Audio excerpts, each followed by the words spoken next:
Good morning, good afternoon, good evening, wherever you may be. Welcome to the One Perspective to another podcast. I am your humble and gracious host, A. Sanders, here with a first time listener, or first time on the podcast, but he has been a listener, a very supportive listener. Give him much props, give him much respect. I want everybody to welcome in Cody. How you doing today, my brother? Good. How are you, man? I'm chilling like a villain sitting on penicillin. So Cody is here, and he didn't want to talk about it at first. He didn't even know what he wanted to do. He just wanted to support. But with conversation, we get to where we want to go, and that's telling a story about.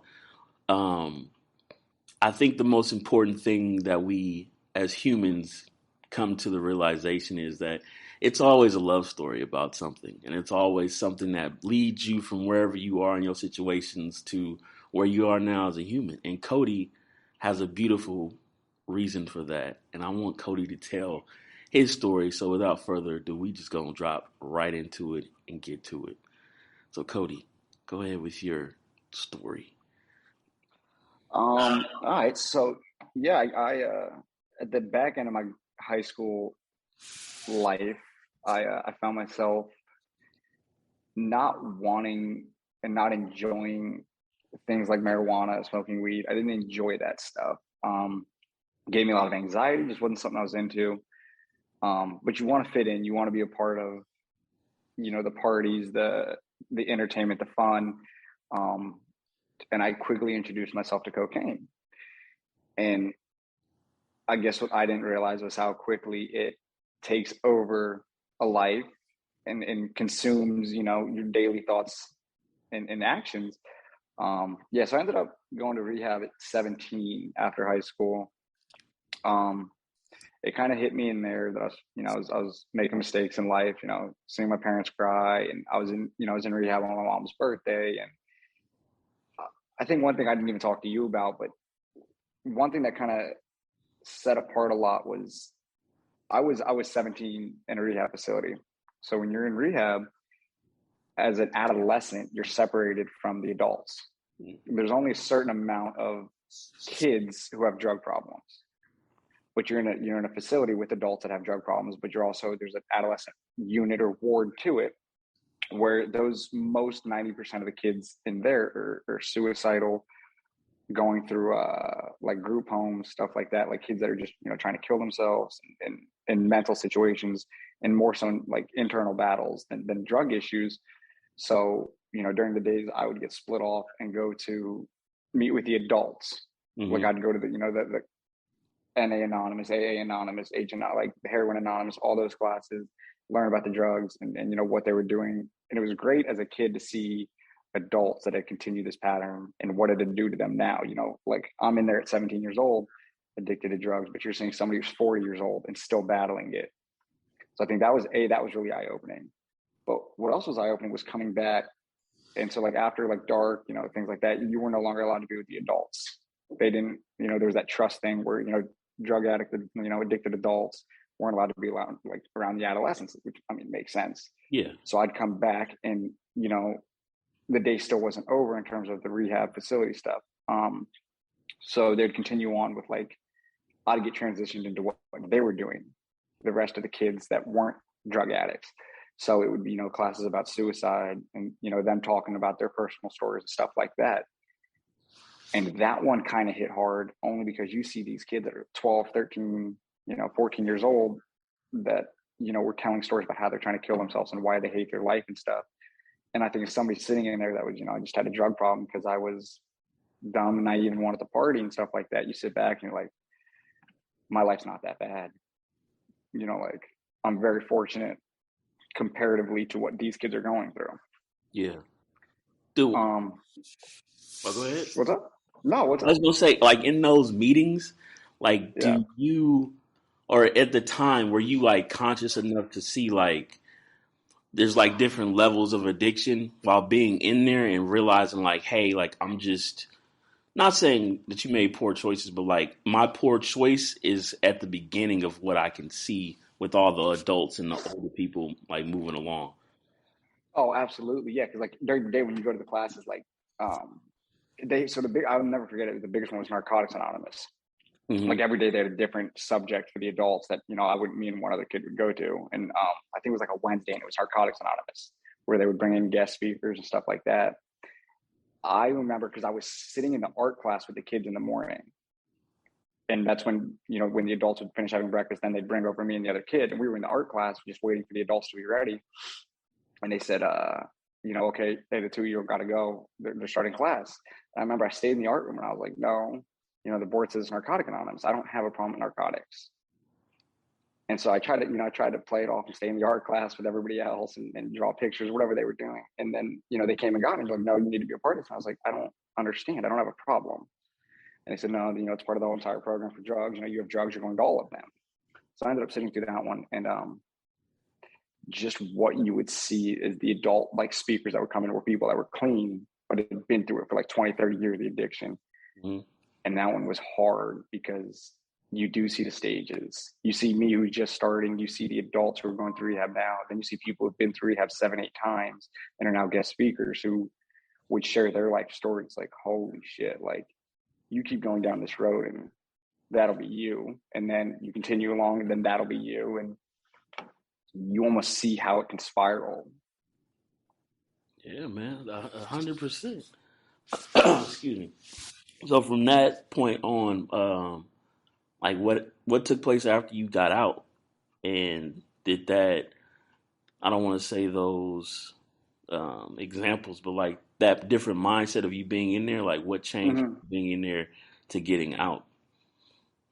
So what's funny is actually when you're an adolescent and you go into a rehab facility, your parents sign away their rights. You become a ward of the state at that point. Mm-hmm. So to get out, you actually have to see a doctor, and you've got to pass all these requirements and stuff because the state doesn't want to put you back out, to your parents' stuff if you still got problems. So you got to go through all these check marks and stuff. And so eventually I got out. It was clean. It was great. I kind of fell back into it a little bit. It wasn't nearly as bad. I think my mental state at this point was better. I was no longer using drugs to mask just my feelings. I would use drugs because only to party, only to go out. It was only a social thing. But eventually my parents caught on and knew that was going to lead to a bad, transition. And it was going to go back down the same path. So they actually shipped me to Texas to live with somebody my dad had, kind of raised through working with him. My dad, hired an employee 20, 30 years ago and kind of helped raise him when he was young. And so, the roles were kind of switched, and my dad sent me out to live with him now that he was older and had a family and stuff. So I lived with him for a year and a half. And he was in the military and stuff. So I was completely clean. It was great. Life was great. I missed Arizona though. I missed being.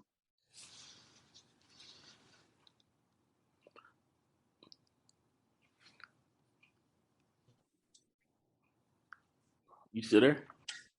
Yeah, I don't know what happened. It said waiting. Yeah, it froze for a second. You good though? Oh. I was gonna say, yeah, he probably had you on your P's and Q's. I don't know if you heard me. Yeah. But So that was great. That was great for me. another question I forgot to ask is, you said that I never knew about the Steiner Way being a part of the state, but were you 17 turning 18, or were you still 17? Does anything change when you I become had just 18? hit 17. Oh, okay. So it was the younger side. Okay. I don't know. I'd assume once you're 18, I assume you can check yourself out. I'm not sure how that works. Oh, But I mean, I don't know. That's a good question. yeah. So after moving out to Texas, being with Yep. the new Regime. angel that you Yeah. have, what transpired after that? And where's your mindset? Where's your mind frame after dipping and dabbing in a little bit more, but realizing hey, I'm not doing this shit 24/7. I'm not fiending for it. It's just because I want to go party and whatnot. But what in that mind frame led you to your next steps, and where you at mentally, physically, emotionally? Dude, I was good. I was real good. I missed my parents. I missed a social aspect. I didn't have a social aspect out there. There was no social life. I worked, came home, worked, came home, you know. and that was it. So eventually, a year and a half goes by. I moved back to Arizona, and that's kind of where that's kind of where it turned again. I got a fake ID. I started. I think it was more just because I was clean for a year and a half and alone for the most part. I wanted to come back out and have fun again, I guess. So yeah, hell yeah, Yeah, because you was in yeah, Texas for till you were 18, so you missing like a lot of it too is like you missing out on childhood, correct. like Yeah, yeah, not childhood, but like you said adolescence, like the prime years of just like doing that exactly. shit. Yeah, did And you feel that? well, yeah, you're still in the group chats with your friends. I'm still in the group chat with my buddies from Arizona who were all, what time are we meeting up tonight? Where are we going? What are we doing? And it's just like, cool. Yeah, I hope you all have Yeah, fun, man. send me For a pictures and year. shit. Yeah, damn, yeah, I never thought of it like that. So So I we, came back and I was a dog. I mean, I was the first one. I was, what are we doing tonight? What are we doing? What are we doing? I'm trying to link up. I'm trying to get back into it. I want to see my friends. yeah. I want to have fun. I want to catch up. Um, Also crazy. I don't know if you want to get off topic here for a second. Deshaun Watson was just traded to the Browns on a 5-year deal. What breaking news? I'm so sick of Deshaun Watson, dude. It's been going on for so long, so Baker's gone. Fuck Baker too. Um, um, yeah, I might have to put up your episode then. But Damn. um, fuck, I gotta No, check. but it was quick. So, just real quick. So, yeah, I partied, got kind of crazy again, but I was mentally there. I was working full time. I was in construction back in Arizona. I'd work and the weekends I was partying. Um, it's funny. So the last weekend I ever started partying stuff, I had an ex girlfriend. I don't even call her an ex girlfriend. I was like in seventh, eighth grade, whatever it was. I dated her for like 2 weeks. But she'd called me. She said, "What are you doing tonight? Do you want to go out?" I was like, "Yeah." And she said, "Okay, I'm bringing a friend." I was like, "Cool. I'll Mm-hmm. bring a friend too. Let's go out. Let's go party." Um, so I called my boy and we drove out to her house to go pick her up or whatever. And she had her friend with her. Her friend's Natalie. I originally looked at my buddy and I was like, "Listen, I understand the plan. The plan was, I was gonna hang out with the girl and you were gonna be with the friend and my friend was gonna be with her friend, whatever." I was like, "Listen, things change." I was like, "Fuck everything we had going. I'm just gonna talk to her friend. I don't care where it goes, what happens. The whole plan's changed." Um, and that was like the last party I kind of went to where it was like that. And a month later, Natalie moved in with me and my parents actually. And I think I used cocaine one time, like a couple months after we met at a work party. But other than that, I've been clean for over 6 years since the one time I used, but I've been with her over 6 years. But yeah, I used one time. It was a mistake. And I don't even drink anymore. I drink 2 or 3 times a year. Nice, congratulations. That's beautiful, man. So we got to give her props now too. What about her, or what are Yeah. these conversations? I know it'd be them late night talks and shit. Like, what about her made you feel, or not even about her, but gave you the permission and the vulnerability to be able to be vulnerable with her and vulnerable with yourself to want to make that commitment to like choose you. Yeah. So I think just her as a person and how, I fell in love with her and what she was and represents. And it made me want to be the best version of myself because I felt like she deserved that. So, I got clean. I was kind of in an aimless career. I was in construction, but I wasn't with a big company. I was just a laborer doing stuff. I went back to school and I went to college to get my degree. She helped me. I ended up graduating magna cum laude from ASU. Clean. It was all these things that I just wanted to be the best version of myself for her. So it just led me to start doing all these things, making choices. And then, yeah, 2 years ago, we moved to Texas. We bought a house. A year ago, we had our first child was born in April last year. And so now it's even more of a reason. Now it's not just her, now it's him. So, and it's almost the same pattern. What you mean? Now I'm back. So yeah, so I've been in construction for 3 years now, right? I've always been in construction, but now I'm back in a career where I'm, a junior project manager. So now I have my own job sites and stuff. So that was kind of, when I met her, I was a laborer in construction. and went to school for my bachelor's degree. Now Caden's been born, my son. Now I'm a junior project manager for a construction company, and I'm going back to school again to get my master's now. So I feel like it was her, and now it's him, that I'm making these steps to be the best version of myself, to never stop improving, so I can provide the best life possible for both of them. That's beautiful, man. That's fucking Yeah. beautiful. That's the reason why we do it, man. I'm about to man tier and shit. I mean, No, but for real, and that's dope. it's true. You can never stop improving yourself. Like there's always something you can do. One thing that she's forced me, well, not forced me, but kind of guided me and helped me with lately, is I've suffered from OCD pretty much since I've been clean. I mean, I've suffered it for most of my life, but it got worse when I was clean because there was less. I mean, when you're on drugs, that's all you care about is drugs. So, when I kicked the drugs and stuff, my OCD got worse because I was not focused on just when am I getting high, or where's the coke coming from, when am I doing it. So my OCD kind of spiraled. Even having a kid, my OCD got worse only because now I'm constantly checking, making sure the house is cleaned up. There's no, all the outlets have covers on them, and all the dishes are done so that he has bottles, when he needs the bottles, and just, I'm anal retentive about a lot of things, locking the doors 5 or 6 times to make sure that, the house is safe. When I have my cigarettes, I pour water in ashtrays half the time now, just because I don't want the house to burn down. My OCD got really bad and spiraled. So now, I'm on, seeing counselor. I see counselor once a week. I see psychiatrist once a month. I'm on medication now to, kind of help with the OCD and manage that. And I mean, because it is a blessing and a curse at the same time. Yes, it is. I'm very anal retentive, but all the labels in the fridge don't have to be straight. They don't. Yes, my mind tells me they do, but I'm taking away time from my son and from her. So now she's, helping me get, a hold of that one and just making me a better person. So What was I gonna say? Does she help you with your OCD too? as in trying to calm Like me down. yeah. Oh yeah. She's very helpful in trying to calm me down, figure out what the problem is and how we can solve it without caving into it. Because once I cave into it, if I'm sitting down and I think, oh no, the lights turned off in the bedroom, even though I know they're turned off, I'll still get up and go check it. Right. Okay. So she'll help me calm me down. Say, they're off, everything's fine. Trying to calm me down that way and not give in to my mental state. Yeah, because I don't know if I had a friend like that because she used like every time I was here, like I have to give her a hug twice.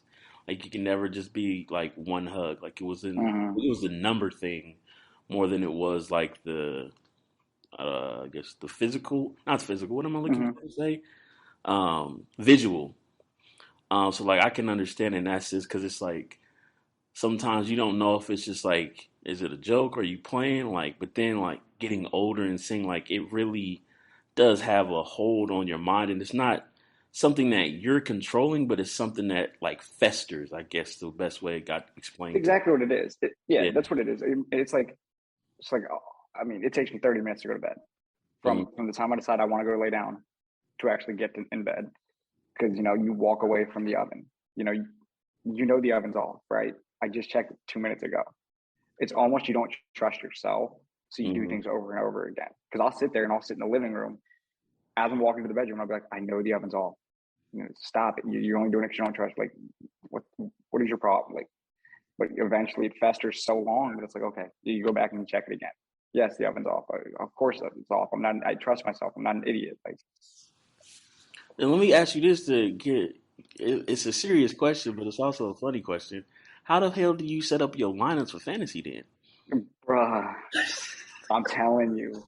And I think 2 years ago was the worst because I think I pushed like 18 leagues.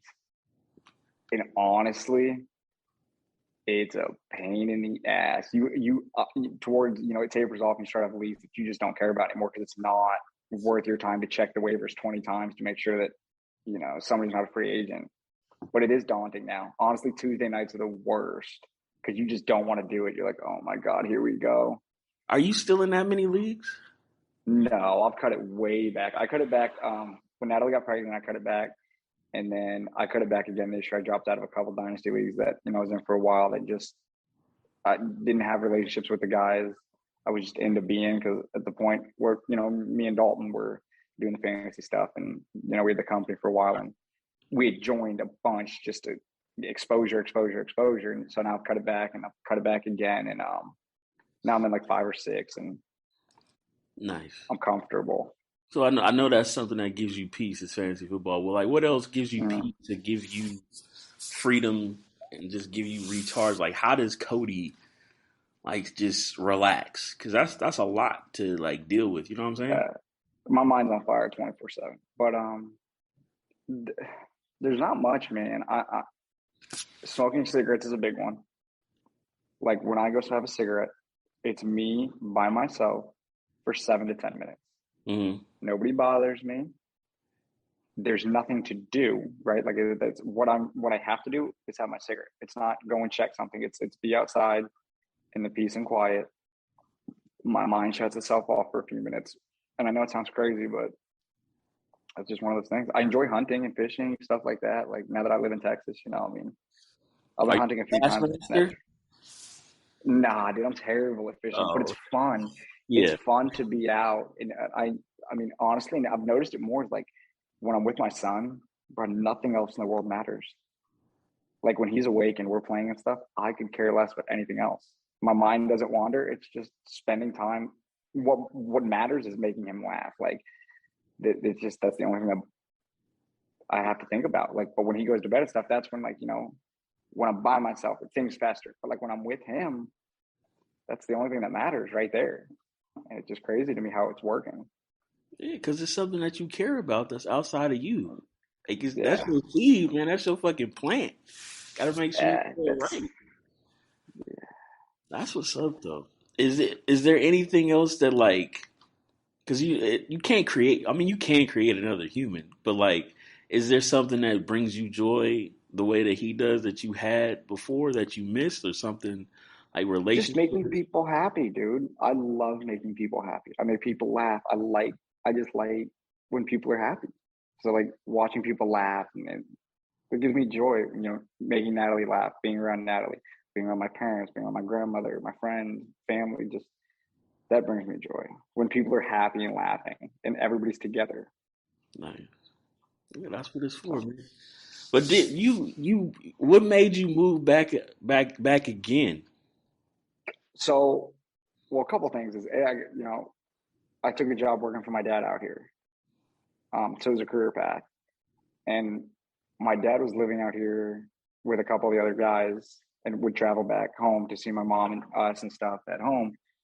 Um, so like every other weekend he'd drive back to Arizona and come back home and see us and then go back out to work. I was kind of at that point where I was like, I don't want to live with 4 other dudes in a house and work and then drive home to see Natalie for 2 days a week. I was like, let's do this. Let's start a life. And so we work out in Port Aransas and North Padre Island. I was like, let's buy a house. I mean, it's an island. We could live 2 minutes from the beach. And so we put an offer in on the house and we got it. And I was like, yeah, like this is perfect. We're starting our life now. We're not living with my parents anymore. We have our own house on an island. Like I have a career. You can do whatever you want. Let's just take a step. That's And so now beautiful. we're here. That's what's Yeah. up. And it worked out that we've had a kid now that we own a house. I mean, it just kind of things lined up. That's that's what you do it for, man. That is literally full circle, and that is fucking beautiful, man. That is fucking beautiful. I don't Time really, for a bigger house. huh? It's time for a bigger house now. You get another house? I would love to buy a second house, dude. You know what? Like, I eventually would like a daughter. So, I mean, 3 bedrooms ain't enough for 3 of us or Yeah, four of because us. So, you gotta have a room just to have a room an too. office, an office. You Yeah, need an office. That's where most definitely. my Funkos go. My Funko, my computer. That's what's up, man. I don't really. That story is beautiful. I don't know if you got anything you want to tell the people been listening, like a powwow or like a little last thought for anything is I mean, possible. I got 2 last thoughts. You ready? One is that you are an amazing person. Mm-hmm. And the way you are doing this, I'm talking about you, Aaron, like you. No, stop. All That's no, the no, no, love hold on, stuff. stop. I got two of them. Hold on. I'll finish Okay, on go one for ahead. the people. But you are an amazing person, and what you're doing is giving people an outlet to share something and listen to other people to better understand not just that person, but other people like them. Listening to your episode with Aaron Kagan Yeah. was something that gave me not only respect for him as a person, but people that go through similar things that he does and see it in a different light. So what you're doing is exposing people for what people have gone through and why we should respect one another. You're literally, it's one perspective to another and respecting that perspective. That's literally So it. I think you do not get the credit you deserve for this. But other than that, it's just like no matter what, and it's cliche as fuck, but no matter what you're going through, it could always be worse. Like you have to look at the bright side of it. Like literally, and ever since I sat in that rehab facility watching these kids who have no home, no family, want to kill themselves, it changed my entire life. It is never that bad. You always have it better. And it's never what you think it is. And you just need to take a step back and reevaluate. You know, when I was 13, I was given 24 hours to live with staph infection in my arm. Completely different thing. I ended up having an infection, spent 7 days in the hospital. They gave me 24 hours to live. But that's another one of those where you sit back and you're like, we are all lucky to be where we are now. So it ties into the whole, like, you know, it's never that bad, but you're lucky to be in the position you are now. Like, it's just, you just appreciate where you're at, what you have, because other people aren't going to make it to where you're at, and other people have it worse. And just be thankful for what you have, and don't take advantage of it, and just like, be happy. There you have it. I want to say thank you. I appreciate you. Your story is fucking beautiful. Almost man teared a couple times, but you are the other side of getting through, my brother. So make sure. I don't know. You want people to check you out or to get the. Nah, I want people to focus on you, I'm bro. so On sick of you. it, bro. But without further ado, thank you for listening. Thank you for subscribing. Tell two friends to tell two friends. Make sure you like, share, subscribe. One perspective to another.com. I don't know what episode number this is gonna be, but it might be pretty soon. So make sure y'all go check it out, and we will catch you on the flip side. I am out.